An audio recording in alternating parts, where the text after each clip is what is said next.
Well, welcome to this DPW podcast episode with the two Paulas. Welcome. Thank you. Paula and Paula. We are continuing our conversation after a great session. We had a lunch session called Women Building Women, and you were invited to share your story on how you became leaders in procurement. I think it was a really interesting format. You were interviewing each other. What is it? How have you two met that you are able to be so personal on stage together? What's your relationship? Wow, where do we start? China or a hotel in New Jersey? Oh, both sound very exciting. Both. Both? Okay, good. So we met. I was in China doing a leadership class, and I got a call from someone who thought I should meet the other Paula in procurement. And I think the same happened to you, right? You were somewhere in the world and got the same call? Yes, I was. I was in my previous company, and I was, new into the role. 6 months. I had just been in role for 6 months, and I was, looking at rebuilding, some of the areas in my leadership team, and the person that was helping me with the rebuild, she put this CV in front of me. It was an amazing CV. And, when I looked at it, I said, this is great. I love it. It ticks all the boxes. But, why would she want, any of the opportunities we have available? Because You thought she was overqualified for the job. Exactly. She was, ready for my job. She was CPO ready. And nevertheless, when I always have great people like that, great backgrounds like that coming my way, I always go the extra mile. So this person, pushed me to, you should absolutely talk to her regardless. And that's what we did. Paula was landing from China. I was landing into a business trip in New York. We met in a hotel in New Jersey at 7 a.m. in the morning. We had breakfast together. And we had, what they say that, sometimes you have such a level of chemistry, not personal chemistry, but around the vision and about what drives you and what motivates you and, how you approach things. And we felt that during that breakfast, and we both left that breakfast with the commitment that we had to find a way to, make Work it together. work. Amazing. Work together, yes. So it was instant chemistry, and I've learned that you've been working together, following each other, sometimes apart, but always coming back together during your whole career. Can you, Paula, tell me what kind of leader is she that she has made you stick with her? So the type of leader that she is that she's equally demanding when she wants things done, as caring as who I am as an individual. I remember having a conversation where I said, I will give you 200% of my intellectual capacity, but if my family ever needs me, I'm just gonna close my computer and leave. And I have to say, she said that works for me, and she's always been true to her word. In fact, we had lunch just before this, and all we did is I did what I call emptying my cup, and I told her what I was going through in my family, and she was as much as a sounding board for my family situation as she's been for my professional life. So I think that for me doesn't have any comparison with any other professional relationship that I have. It's the same safe space. I think Paula M always approaches with the same clarity, and it's both a combination. Okay, I think you need to do these 3 steps, and I need to, she even helped me with the script how I'm gonna do it, but she also talks from her heart, and she's also opening to like what she's going through in her own life. So she makes it human and action result. Kind of action oriented. So I think that works for me very well. So very clear about what her expectations are for you. Direct. I think I've known you for a few hours now, but I think you're really an execution person, and you go for the top, right? So you can push people to also deliver, but at the same time being very human and knowledgeable about people's fears and maybe limiting beliefs. So what's your secret to getting the best out of people and teams? I think when you want to build, for me, I define it under the umbrella of high-performing teams, right? And high-performing teams for me is not about the results. that's a consequence, right, of being a high-performing team. But it's the journey that makes you a high-performing team, and it's about, do you have a bold vision? Do you have something that is a north star that will keep you going into a vision into where you want to go, right?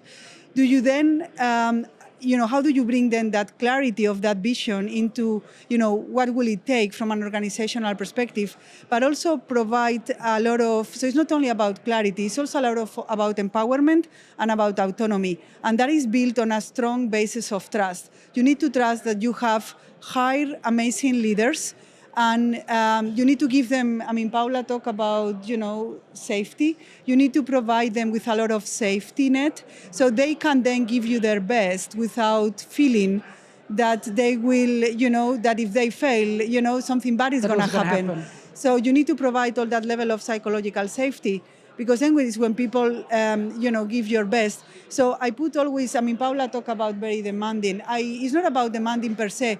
It's about, having a really bold vision, but then being, putting the bar very high, but also providing high support. Okay. Because without, by putting the bar very high, without the high support, you're only, you're having the risk of setting people up for failure, yes, for burnout, right? Yeah. And that is absolutely not acceptable. One of my former bosses, which carried through me, in my career, he says, and especially as senior leaders, right? This is also what organization expects from us. He said, you aim for the sky to fall on the tree, because if you aim for the tree, you will fall on the ground. So I'm always pushing up, looking up. But again, always with high support, okay, and empowerment and autonomy and clarity on the goals. Without that, all those elements, it doesn't happen. Okay. And also, the other element around high-performing teams is also about, having satisfaction in working with each other. And also having, fun together in the process. And for me, the satisfaction comes, are we helping each other to become better as a consequence of working with each other? Yeah. So it's always about all those elements. Okay. Yes. So, Paula, this sounds great, right? You sound like an awesome leader. You're going to be the one that's going to stretch me. You're going to be the one that's going to make sure that I have colleagues and a team that I feel inspired, that I'm contributing to something that's bigger than me. Let's say somebody is listening to us now, and let's talk about she's thinking, I want to be part of a team like Paula. I'm not there yet. I'm not this leader yet. What would your 3 steps to that level be? What do I have to do? I think people need to always, so number 1, I will tell that people need to always put their best effort. Everything you do, you need to try to give it your best. And the best effort is the best effort to their capability, right? The other thing for me is people need to be passionate about what they do. If it's not about, our jobs are very demanding. So if you just do it because you have to, it's very hard. Because it asks a lot for you. And it is not about the level or the hierarchy or the seniority where you are. I think every job at many levels is very demanding. So if you are not passionate about it, it becomes very, very hard. And the other element that I will say is they need to be willing to take risk. And people are always very scared of taking risk because everybody, fears failure. And especially if you're a high performer, and I am a high performer, you will classify me as type A, yes, right? Overachiever. Overachiever, very driven, all those things. And it's true, my biggest fear is the fear of failure. So I have to push earlier in my career, and I keep on pushing myself very hard to be willing to take personal risk. And that's very scary. And sometimes it works, sometimes it doesn't work, but you put yourself out there. But you need to also know that you have also people, and you need to know also when you need to ask for help, right? because sometimes people, again, it's the fear of failure. If I'm asking for help, Maybe they think I'm weak insufficient. or or not good enough, or I'm not in control, or I don't, and the trust is gonna get damaged. And actually, by asking for help, you are enabling yourself and the team to succeed. So 3 things you would advise her. Make sure that you always do your best to your capabilities. Secondly, dare to fail, take personal risk, but also dare to be vulnerable and ask for support. Could you give an example of how she inspired you to take personal risk in your career? So I'm very glad you asked that question, because I wanted to do a double click on the high standards. And I think we're talking about 10x here, right, at DPW. And I think what Paula M brings to the table in our relationship is that she sees in others this capability to 10x. And I think you always saw that in me. Like, I felt that you always saw my capability to go 10x. And when you say people have to be willing to take risk, I think it's this point where you need to see yourself with this capability of taking a 10x or whatever you are. Can you give an example? What does a 10x risk look like? A 10x risk look like you are working at a job, and as I was, and with probably a very clear path in 2 years to succeed, Paula. And then I get a phone call from a top 5 FTE. And you left? And then I left. Oh my God. And I left not for the top job. I left to be the second in command again. So here I am delaying what I was the inevitable, which was to get the CPO role, to go for one of the top Fortune 100 companies, and knowing that I was not going for the top, but I was going for one of the top companies. So huge risk, huge reward, and with the certainty that I was 10x myself, right? So you chose for personal development. Yes. Over career progress. Over career progress. So I think that is the concept. So if you have this, whoever is listening to that is thinking, how can I get there? I think you need to see yourself at that 10x. There are studies that say that we females feel always like we have to be 100% ready to take on an opportunity. And I certainly was not 100% ready for the opportunity. I took it, and I think, there's research that when there's a job application and there, let's say, 10 skills required, women won't apply if they have only 9 in their correct. perception, and men will apply when they have 5 or 4. Yes. Yes, and I during my career, right, if I count the number of male leaders that came into my office with this is where I want my next job to be, and this is by when I want it. So, how are you going to help me get it? Versus the females that don't done. I fully agree with that. The males take the lead in putting themselves out there and asking what they want in a very clear and straightforward way. And the females, wait much more to my performance will speak by itself. Yes. At some point, somebody's going to notice me and give me the opportunity, right? That's not how it works. No, it's not. So I always tell everybody, doesn't matter, the young talent, right? That they need to, I call it the pie model, right? They need to work, and I don't know who invented this acronym. It was not invented by me for sure. But it's, the pie is for performance. The P is for performance. You need to be, consistently, performing. The I is for image, so how others see you, right? And the E is for exposure. How are you getting? You can have a great performance. Others can see you with great eyes, but if you are not getting exposure, nobody will know about your performance, right? Yeah. So you need to manage all those 3 elements if you want to also put yourself out there. So not only eat pie, but live pie. Live pie. Okay. I love that one. Okay, but tying back to what you just said, so you took a personal risk, went to a larger company to develop personally. How did that make you feel, Paula? Because you got this talent, you, I think, grew her, you put her in a position to be your successor, and suddenly she says, bye-bye. Correct, and I remember the conversation very well. I was actually on vacation, in Spain, and I was driving in the car when Paula calls me. Paula, and I could feel in the voice that she was very torn, right? That that something was Between up. loyalty and an opportunity. Exactly, Yes, that yes. something was up. So I said, of course, I said, what's up? And she basically said, look, I have this, this great opportunity, and, I don't want to leave. I want to keep on working with you and all that. What do you think? And I said, oh my God. I said, so she shared with me the opportunity, right? I said, absolutely, you need to take it. You don't know where this journey is going to take you, but if, there will be many trains passing, and this is one of the trains in life that you need to take. So forget about the plan that we had. There's a new plan now. And I think when you have, when you make it about others and you don't make it about yourself, right? Clearly for me, it was not an ideal situation. It was leaving a gap and a hole, in a critical time, right?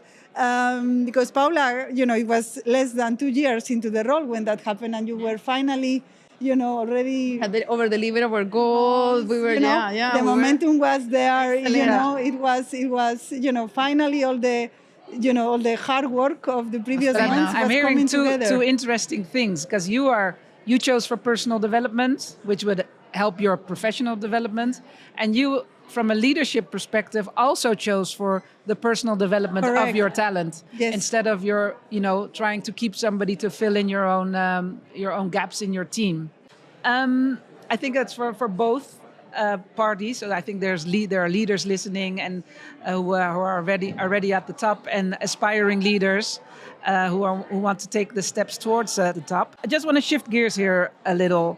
So you are both speaking as very powerful women, empowering each other on your journey, not taking no for an answer, taking chances, showing your best.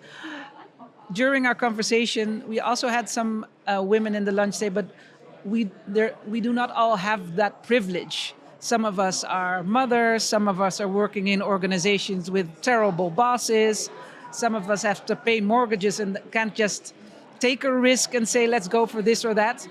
What is your take on that? Thank you so much. I so wanted to answer that question, because I think when people look at us, they imagine that we had all the privilege in the world, that I came to this world and I had everything handed out to me, and then therefore I can be as fearless as I am in making my decisions. And that's not true.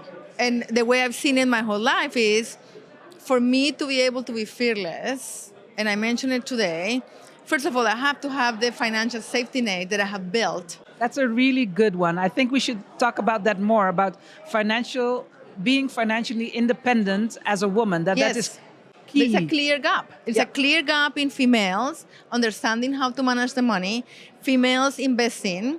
And I saw Sally Kropchek, the founder of Elevates, who said, every woman needs a fund, which means don't spend everything you make in a way that you have the liberty to make the right decisions.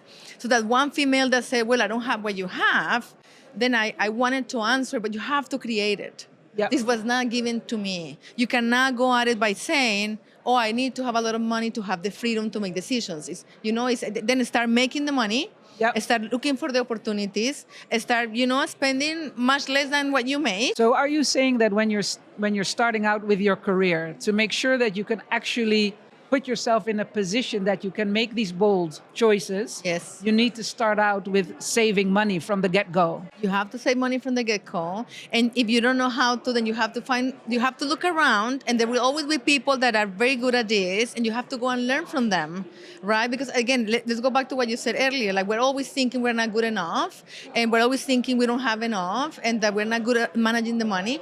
So then we have to look around and say, who can I learn from? Who can I ask the questions of what do I do with my money if I don't know what to do with my money? And then so you do that, you create the nest, so that when you have to make the decisions, then you make them for what it really is worth it. So I'm also a mother. I was a single mother for 10 years before I met the father of my son. And then when I met him, I had him as a support, but he was also a working father. and I was traveling a lot. So these are all the things that, again, people make assumptions when they see the two of Yeah, us. when they see success, they think you just walked up the ladder. Yeah, and but didn't jump what I over a take few from those, cliffs. Yeah, what I take with those questions is, why are we resisting? Why are we putting the, like, what are the other females resisting? The idea of, like, it is possible. Instead of, like, looking and saying, you know what, I could be that. And there is enough for everyone. I could be that. How do I get there? Oh, I think, and I want to challenge the word fearless. Yeah. Because fearless, means without fear. Yes. And my daughter, who is 15, she recently said she has to do a lot of things that she's afraid of. That she experiences fear when she has to do them. We had a conversation about this, and she said, "Yeah, Mom, you're right. It's not that I'm going to do it when I do not feel the fear. I'm going to do it despite the fear." And that is training her muscle of taking actions. And the fear is not going to be the barrier, because she realizes there's always going to be fear. Courage is not having no fear. Courage is doing it despite of feeling the do fear. it anyway. I love that one. I love that one, yeah. Because fear paralyzes, right? So you don't want to get paralyzed. And the other point that I would like to add, beyond what Paula said, life is full of cycles, right? There are parts of life that you focus more on your personal goals, and there are parts of life that you focus more on your professional goals, right? And that's how we go through life, through the different cycles. I became a very late mother. I became a mother at the age of 38. And again, people might assume a lot of things about us. And, I've been commuting for the last 8 years in my career. My family lives in Belgium. I've worked in Germany, and I've been working now for the last years in Switzerland. I always say that I left home when my son was 4 years old. And of course, I have a support network around me. That's where I can do it. I have my husband that is supporting me, although he works also, but he doesn't travel. So, that's a big plus. He sleeps at home every night. And I also have the luxury of my parents-in-law, that are supporting us when we need, and also help, when I need, beyond that network. And, there are always trade-offs that we need to make, right? And the trade-offs are different for all of us on what our families are willing to make and what we're willing to make by ourselves. And life and those trade-offs will change as we go through the different life cycles. Yes, different phases of your life. Different phases of life, exactly. So where people are today is not where they might be in 5 years from now, or where they are today is not where they were 5 years ago. So people need to think ahead on how do they want to manage the career in different next phases. Cycle. Yeah. Okay. One of the women during the lunch had an interesting question regarding being a mother and wanting to build your career. And I really liked the tip or the comment that one of the other women gave, and it was get rid of the guilt, right? Guilt, yes. Yeah, or embrace the guilt. Embrace the guilt. You're going to feel guilty, but yes, if you want to achieve something, realize that it's only a feeling, this guilt, and then somebody else said, if you have your non-negotiables when it comes to your family and your children, and you realize that you're also being a role model for your children, that it is possible to have a career while having young children or teenage children or whatever. And also for other females at work, exactly. right? And I thought sharing this with that group was really inspiring, because you were sitting there telling a fabulous story, right? And it's inspiring. But sharing the challenges and the emotions that come with it, and the smart things that you had to do and the hard decisions that you had to make to come there. I think we should don't you believe we should do that more? Also sharing more the human side behind the leadership and the career growth. So I can share one, like, super recently. Do, please. So then I was scheduled to be in Amsterdam until Friday. And then I had a family situation that now requires me to go back tomorrow. And that's what I did. I mean, last night I went to bed at 2 a.m, trying to find a ticket, to go back to New York and to be here for my panel, which is at 2. And then I'm going to leave from here. And then I already have 2 people that are going to help me, Paula and someone else, to make sure that I get to the airport on time. So that I'm in New York tomorrow night. Yeah. So Sondra Rhimes, the creator of Grey's Yes. Anatomy, has an amazing. She did a speech at one of the commencement. I forgot which one was Harvard, and what she said: when people talk about balance, they believe that the balance is all the time, and no, like I'm here and I should be with my son who's taking a very important exam on Friday, and so I'm here. I'm not there, and then tomorrow I should be here for more meetings, and I'm gonna cut those meetings, so I won't be here, right? To be able to be with my son. And I think that what Paula was referring to, like these moments in life, it could be even within the same day that you change who are you balancing and who are you putting first. Did I feel guilt last night? Absolutely. Did I wake up this morning feeling a lot of guilt and heaviness? Yeah, and I went, we had lunch and I emptied my cup and I'm feeling much better now because I have a plan. So I think it's also an invitation of like, it is normal. I also feel guilt, Yes. and I just learned to like process it and then how can I make an action out of it so that it works for me, it works for my family. But I want one very important thing. I believe we need more of a personal board. And we're here because of our Personal relationship. advisory board. Yes. Yes. Because you are seeing our relationship, but really what you are seeing is you see we are our personal board. And we're going to each other with critical decisions. We're running it by each other. We also have other friends that we invite into the conversation.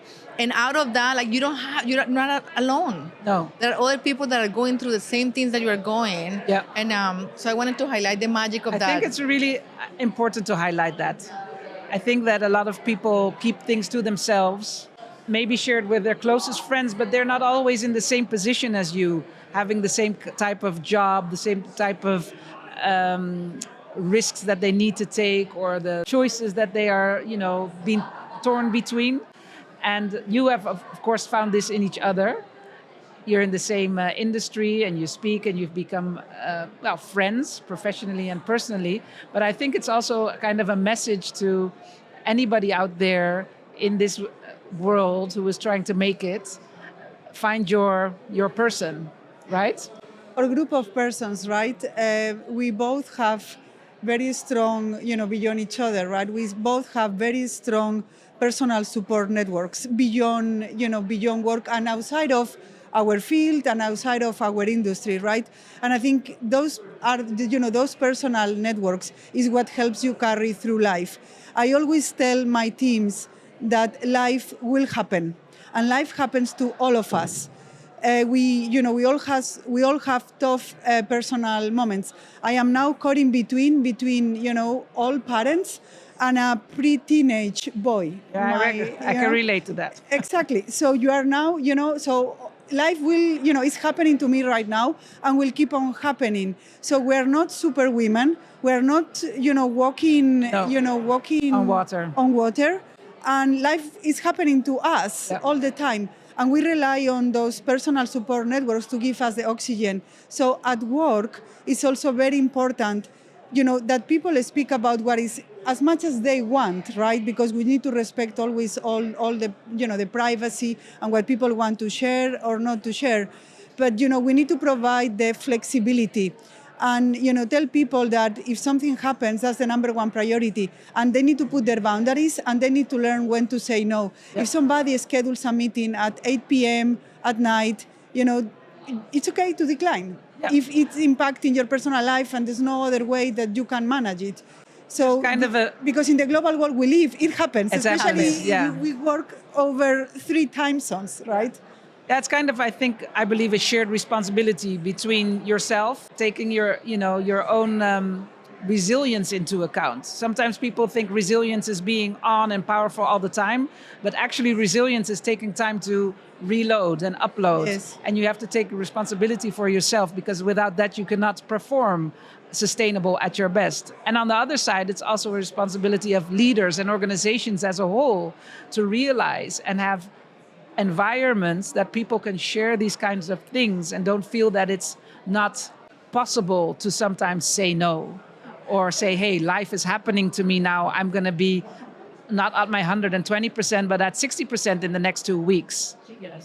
And provide the support, as they go through that, as right? Leaders, and as leaders and with the rest of the team, right? What would you say would be the top 2 skills that you need to develop as an ambitious female leader in procurement to withstand it? What are what's the skill set? I'm hearing you So- say a lot of beautiful things, but I also think that you've developed a few skills that are continuously helping you to achieve more, but also live a balanced life. So the first one is a combination of like healthy boundaries, learning to say no. That's a Right. skill. That's a skill. But also when they say no to you, because we are in procurement, we are being told no a lot. Actually, more than any other function, right?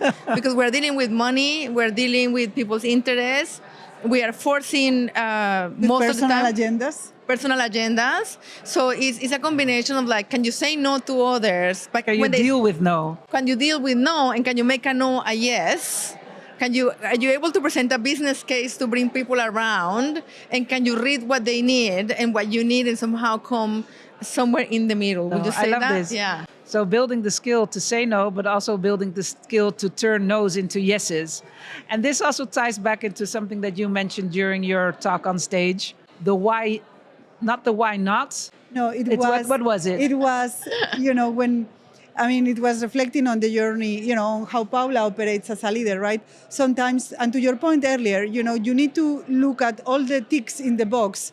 I tick all these boxes, therefore is yes. So instead of saying why yes, you need to put yourself out there and why not? Why not Yes. doing this? What will I? What's the worst that can What's the happen? The worst that can happen. Yes. Yeah. Yes. And then go for it, because you're gonna get something out of it, whether it's a learning, a new relationship, a new experience, it doesn't matter. So instead of talking to yourself of, do I tick all the boxes, therefore I can say yes? No. Why not? Why the hell not? Okay, I love this. So just to wrap this great conversation off, I just want to also give the opportunity to the listeners and the viewers to hear your tips on the different networks that you must manage within your career. You said there are 3, right? Well, I did like a bit of hierarchy, right? So it's the personal network, which is the people you enjoy having coffee with at home or, at work. Then there is your operational network, right? So it's the people that you often work with, linked to your nature of work, the projects, the content that you are working on. And then there is the strategic network, right? Which is linked to what objectives do you have for yourself, whether they are developmental objectives, whether they are, career progression objectives, whether there are objectives around, getting fresh ideas or learning new things, doesn't matter, right? Which is your strategic network, right? Who you should be talking to that you are not talking to today. So when I have these 3 networks, my personal, my Operational, and my or day-to-day strategic one, network, yeah. how am I supposed to divide my time percentage-wise through these 3 networks according to you? Oh, I've never done a time allocation, right? But you need to be carving out time for each of those. For each of them. Right? I mean, the personal one is the one that we have the tendency to spend more time with, because this is the people that give us little moments of joy. Sure, comfort. Right? It's Yes, what yes. makes you, gives you a lot of energy. And and you need to be more intentional about The second. the second one, because the second and the third one. The second one, you need them to deliver, Results. your results, your performance, your outcomes, how you want to make a difference. And the third one is what is going to help you go forward in terms of whatever it is you want, how you want to grow, how you want to develop, how you want to achieve. How are you dividing your time between the 3? Well, I know the answer, You know but the I answer. want to share your I story because want I the- thought it was a really good one. Yeah. People can relate to that. So I realized through being challenged last night into like how I was dividing my time between the 3, that 90% of my time is with the people I like to be around. 10% is with the operational, which I do extremely well because I'm results oriented. So I map them, I go to them because I need a result, right? Getting so things done. I need to get things done. But the strategic one sometimes takes you out of your comfort zone. And those are the ones that now I need to learn to do, which are to meet. yeah, so now I'm moving. I just got into a new role. I'm less than a year into the role, and I've been in survival mode, which is the first year. You are like, you are redesigning the organization, you're understanding the company. So to flip to thriving, you need to be strategic. And that's what I'm committing myself to, like, now do my whole mapping of who are those strategic relationships I need to build, and then go at them. And nurture. And nurture. But Nurture. I learned something today at lunch, and it is that if I go at it with what do I have in common with the person, almost like give myself a challenge. Yeah, because sometimes people dread speaking to the strategic Yes. networks because they feel like they're kind of scary, not the nicest people. Yes. Or just Approachable. They might not be approachable, approachable. Exactly. And I think it was a great takeaway that everybody walked away with. They are also humans. Yes. And we tend to, as humans, to connect at a human level when we try to find commonalities. Commonalities. So that's a true. good one. Okay. Well, thank you very much, both of you, Paulas, for this conversation. Thank you for listening. Are there any last words that you want to say to everybody who attended DPW? Well, I say, take a risk. Why not? I agree. Personal risk. Put yourself out there. What's the worst that can happen? Okay, well, why the hell not? Why the hell Thank not? you.